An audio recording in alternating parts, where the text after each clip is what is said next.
사사기 1장 우리 1절에서 3절에 있는 말씀입니다. 우리 함께 읽도록 하겠습니다.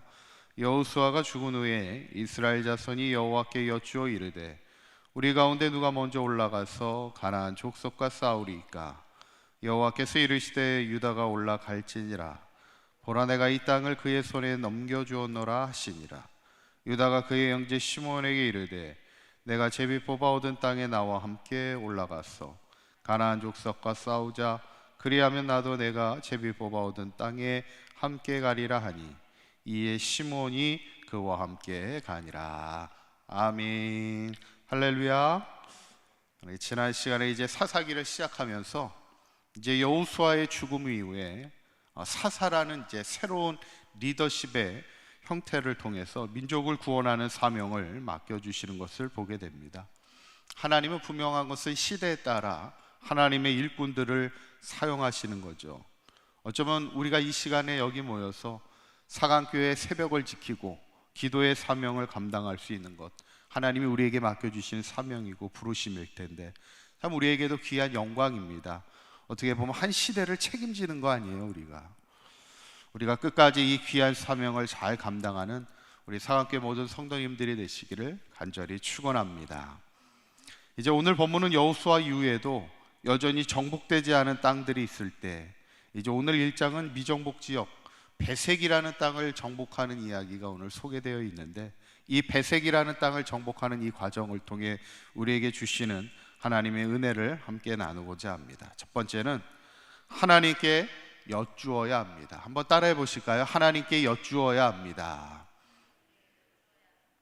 1절에 있는 말씀 우리 한번 다 같이 다시 한번 읽어봅니다. 시작. 여호수아가 죽은 후에 이스라엘 자손이 여호와께 여쭈어 이르되 우리 가운데 누가 먼저 올라가서 가나안 족속과 싸우리이까? 하나님 앞에 기도하는 장면입니다. 이스라엘 민족이 베색을 정복하기 전에 제일 먼저 했던 것이 뭐냐면 하나님께 여쭈었다는 거예요. 어쩌면 이것이 중요한 신앙의 키워드입니다. 1절에 우리가 가나안을 정복하면서 첫 번째 했던 여리고성 전투와 두 번째 전투였던 아이성 전투를 보면, 여리고성 전투는 하나님께 철저히 물었죠. 그때 하나님이 주시는 지혜와 전략을 가지고 싸울 때 여리고성을 능히 무너뜨릴 수 있었지만, 아이성 전투는 어땠어요?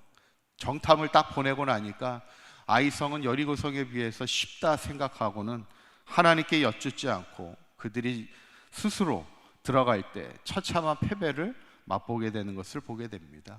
우리가 항상 신앙에서 잊지 말아야 될 것이 항상 기도하는 신앙, 항상 하나님께 묻고 하나님 앞에 여쭙는 신앙으로 살아야 될 줄 믿습니다. 그러면 두 번째는 뭐냐면 하나님께서 응답하신다는 것이죠. 2절에 있는 말씀을 다시 한번 읽어봅니다. 시작. 여호와께서 이르시되 유다가 올라갈지니라. 보라, 내가 이 땅을 그의 손에 넘겨주었노라 하시니라. 아멘. 하나님이 누가 올라갈까요? 이렇게 물을 때 하나님께서 누가 가라고 그러냐면 유다 지파가 올라가라고 말씀합니다. 어쩌면 이스라엘 민족이 누가 갈까요? 베색 땅에 누가 갈까요? 이렇게 묻는 것은 베색 땅도 역시 쉽지 않은 땅이었다는 거예요. 여호수아 시대 때 정복되지 않았다는 건 그만큼 강력한 족속이었다는 거예요.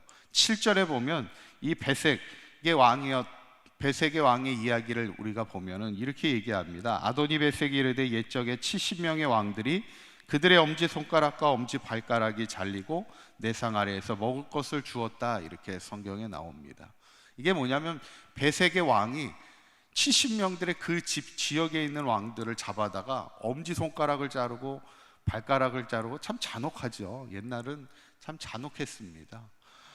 그만큼 뭐예요? 베색이라는 땅이 강력하고 잔혹한 사람들, 그 왕이 있는 그 땅이었다는 거예요. 쉽게 정복되지 않은 땅. 그래서 여호수아 시대 때 정복되지 않았을 때, 그때 이제 이스라엘 백성이 누가 갈까요? 이렇게 물을 때 하나님이 그러면 유다 지파가 가, 이렇게 이야기하는 거예요. 어쩌면 누구도 가기 어려운 그 땅을 유다 지파에게 가라고 말씀하는 것을 보게 됩니다. 여러분, 우리가 항상 기억해야 될 것은 누구도 가지 않는 그 자리를 누군가는 가야 된다는 거예요. 그렇다면 누군가 가야 된다면 내가 그 자리에 갈 수 있는, 내가 그 선봉에 설 수 있는 사람이 되는 것, 그게 참 아름다운 신앙의 자리라는 거예요. 가끔 이렇게 군인들이 보면은 군인 중에 이렇게 수색대라는 그 부대가 있죠. 그래서 비무장지대 같은 데 이렇게 들어가서 수색도 하고 막 그럽니다. 그러면 사실 비무장지대 같은 경우에는 위험하잖아요. 왜냐하면 지뢰가 있기 때문에 위험합니다. 그런데 그 부대원들이 이렇게 들어갈 때 다 이제 지뢰밭을 가기 때문에 다 긴장할 수밖에 없어요. 그런데 가장 많이 긴장하는 사람이 누굴까요? 딱 한 사람만 긴장합니다. 나머지는 그나마 조금 편하죠. 그 한 사람, 가장 긴장하는 사람은 누구예요? 맨 앞에 선두에 선 사람입니다. 그 사람은 계속 지뢰가 어디 있는가를 찾으면서 가야 되고, 뒷사람은 어때요? 뒷사람은 앞사람이 간 그 발을 디디며 가면 되면 그 사람은 그냥 안전한 거예요. 이미 앞사람이 간 길을 가는 거기 때문에 그렇게 두렵지 않아요. 앞사람이 밟은 길을 그대로 가니까 그 길은 안전한 길이니까. 대신에 앞서는 사람은 위험을 감수하고 가야 되니까 그게 힘든 거죠. 어쩌면 유다 지파가 이제 앞장서기 시작합니다. 유다는, 야곱의 아들이었던 유다는 장자는 아니죠. 장자는 아니지만 이제 훗날 유다는 장자 지파가 됩니다. 그래서 우리가 이스라엘 민족을 나중에는 유대 민족이라 그렇게 이야기하는 게, 그만큼 이제 유다 지파가 이스라엘의 장자 지파가 되는 중심의 핵심의 인물로 서게 될 때, 이렇게 선봉에 서는 계기들을 통해서 이제 앞서가는 지파가 되게 하셨다는 거예요.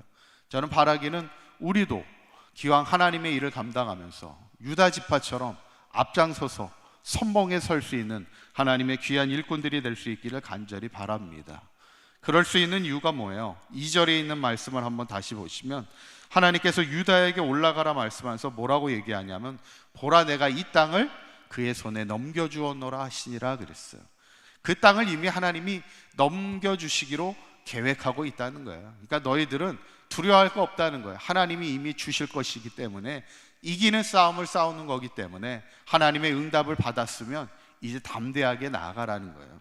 하나님께서는 우리에게 응답해 주셨고 넘겨주시기로 하나님이 계획해 주시는 하나님이라는 거죠. 저는 오늘 이 본문을 보면서 이스라엘 지파가 특별히 하나님 앞에 여쭙는 신앙을 가지고 나아갔고, 하나님 앞에 여쭈을 때 하나님 앞에 응답을 받아 나아갔다는 거예요. 특별히 유다 지파가 그 선봉에 서서 그 정복되지 않은 땅을 향해 나아가는 것을 보게 될 때, 우리 사랑하는 우리 사강교회 모든 성도님들도 항상 하나님께 여쭙는 신앙을 가지고 살아가고, 또 하나님 앞에 응답받아 살아갈 때, 특별히 하나님의 응답하심 앞에 우리가 선봉에 서서 앞서 행하는 자가 되어서 누구도 가지 않는, 헌신하지 않는 그곳에서 하나님 앞에 헌신하며 하나님의 일을 감당할 때 하나님의 구원의 역사를 이루어 나가는 우리 사강교회 모든 성도님들 되시기를 간절히 축원합니다. 기도하시겠습니다. 고맙고 감사하신 하나님, 우리에게 응답하시고 우리에게 승리를 주시는 하나님 감사합니다. 우리의 삶이 늘 하나님께 여쭙는 신앙으로 살아가게 하여 주시고, 하나님의 응답받는 약속 믿고 살아갈 수 있는 우리의 삶이 되게 하여 주시옵소서. 하나님이 우리에게 주시는 약속 성취하며 이기는 자의 삶을 살아가는 우리 사강교회 모든 성도들 되게 하여 주옵소서. 특별히 유다 지파처럼 하나님 선봉에 서는 삶이 되게 하옵소서. 신앙에 앞서가는 자의 삶이 되게 하여 주셔서 하나님 주님의 몸된 교회를 섬겨나갈 때 하나님의 귀한 일꾼으로 쓰임받는 우리 기도의 사명자들이 다 될 수 있도록 축복하여 주옵소서. 우리 주 예수 그리스도의 이름으로 기도하옵나이다. 아멘.